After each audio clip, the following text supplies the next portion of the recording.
السلام علیکم ورحمۃ اللہ وبرکاتہ۔ بسم اللہ الرحمن الرحیم۔ الحمد للہ رب العالمین والعاقبۃ للمتقین والصلاة والسلام علی سید الانبیاء والمرسلین نبینا محمد وعلی آلہ وصحبہ ومن تبعہم بإحسان الی یوم الدین، اما بعد،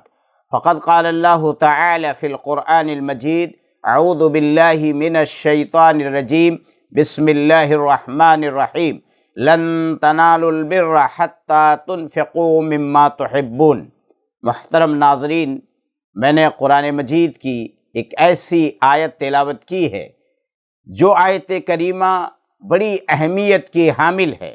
اللہ رب العالمین نے اس آیت کریمہ کے اندر یہ بتلایا ہے کہ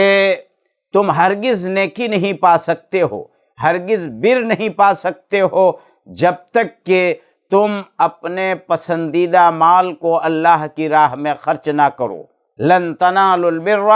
حتی تنفقوا مما تحبون۔ جب تفسیر کی کتابیں ہم پڑھتے ہیں تو یہ بات ہمیں معلوم ہوتی ہے کہ بر سے مراد جہاں نیکی ہے وہیں بر سے مراد جنت بھی ہے۔ یعنی اگر کوئی آدمی جنت میں جانا چاہتا ہے، جہنم سے بچنا چاہتا ہے، اور میرے بھائیوں، بزرگوں، محترم ناظرین، آپ کو یہ حقیقت معلوم رہنی چاہیے کہ جہنم بڑی خطرناک چیز ہے اور وہاں کا عذاب بہت خطرناک ہے۔ جہنم میں جو سب سے ہلکا عذاب ہوگا، جو سب سے معمولی عذاب ہوگا، وہ عذاب یہ ہوگا کہ پیر میں آگ کی جوتی پہنا دی جائے گی اور اس کی گرمی سے دماغ کھول رہا ہوگا، جو گدی ہوتی ہے وہ کھول رہی ہوگی۔ یہ سب سے ہلکا عذاب ہوگا۔ تو جہنم کا عذاب بہت خطرناک ہے۔ مسلمانوں کو چاہیے کہ اللہ رب العالمین سے ہمیشہ دعا کریں کہ اللہ تو ہمیں جہنم سے نجات عطا فرما اور جنت میں ہمارا داخلہ مقدر عطا فرما۔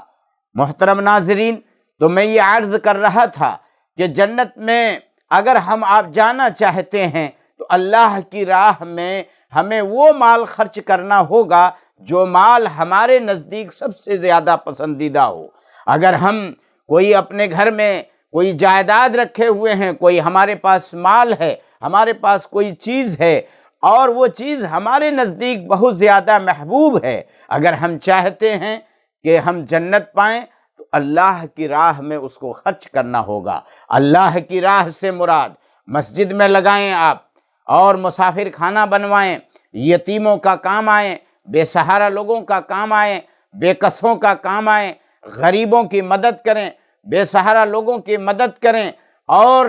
جو مفلوق الحال لوگ ہیں، جو لوگ پریشانی کی زندگی گزارتے ہیں، جن کے لیے 2 ٹائم کھانا نصیب نہیں، جن کے لیے کپڑا نصیب نہیں، جن کے لیے سونے اور آرام کرنے کے لیے چھت نصیب نہیں، ان کے انتظام کے لیے اگر آپ اللہ کی راہ میں خرچ کرتے ہیں تو اللہ رب العالمین آپ کو جنت عطا فرمائے گا۔ ایک بات۔ دوسری بات کہ آپ اگر اس میں یعنی اس راہ میں سب سے پسندیدہ مال کو خرچ کرتے ہیں تو اللہ تبارک و تعالی اس چیز کو زیادہ پسند کرتا ہے۔ ایک صحابی حضرت ابو طلحہ انصاری رضی اللہ تعالی عنہ ہیں، جب یہ آیت کریمہ نازل ہوتی ہے تو وہ دوڑے دوڑے اللہ کے رسول جناب محمد صلی اللہ علیہ وسلم کی خدمت میں حاضر ہوتے ہیں اور کہتے ہیں: اے اللہ کے رسول، میرے پاس کئی باغات ہیں، لیکن ان تمام باغات میں بیرہا نامی جو ہمارا باغ ہے، اے اللہ کے رسول، مجھے وہ باغ بہت پسندیدہ ہے، بہت محبوب ہے، اور اے اللہ کے رسول، اس باغ میں میٹھا چشمہ بھی موجود ہے، اور آپ جب تشریف لاتے ہیں، باغ میں گھومتے ہیں تو آپ پانی بھی پیتے ہیں۔ مجھے اللہ رب العالمین جنت عطا فرمائے، میں جنت کی تمنا رکھتا ہوں۔ اور یہ آیت کریمہ بتاتی ہے کہ آدمی کو جنت تب تک نہیں ملے گی جب تک اپنا پسندیدہ مال اللہ کی راہ میں آدمی خرچ نہیں کرے گا۔ اے اللہ کے رسول، مجھے جنت چاہیے، میں جہنم سے بچنا چاہتا ہوں، جنت پانا چاہتا ہوں، اس لیے اے اللہ کے رسول، میں اپنے اس پسندیدہ باغ کو اللہ کی راہ میں خرچ کرنا چاہتا ہوں۔ اللہ کے رسول جناب محمد صلی اللہ علیہ وسلم نے فرمایا کہ بہت اچھا کام ہے، قبول ہے، جائیے اور جائیے اپنے قریبی رشتہ داروں میں، اپنے نزدیکی رشتہ داروں میں اس باغ کو تقسیم کر دیجئے۔ تو جس آدمی کو جنت کی تمنا ہوتی ہے، جس آدمی کو جنت کی لالچ ہوتی ہے، جس آدمی کو جنت کی خواہش ہوتی ہے، جہنم سے بچنا چاہتا ہے، عذاب قبر سے بچنا چاہتا ہے، تو وہ آدمی اسی طرح کی تمنا کرتا ہے اور اسی طرح کا مال خرچ کرتا ہے اور اللہ کی راہ میں خرچ کرتا ہے۔ ہمیں آپ کو چاہیے کہ ہمارے جو بھی ہمارے پاس مال ہوں اللہ کی راہ میں ہم خرچ کریں، تاکہ اللہ تبارک و تعالی اس کی وجہ سے ہمارے مال میں اور ہماری جائیداد میں، ہماری تجارت میں، دنیا میں بھی برکت عطا فرمائے، اور جب ہم اس دنیا سے گزر جائیں، دنیا سے چلے جائیں، انتقال جب ہمارا ہو جائے، تو اللہ تبارک و تعالی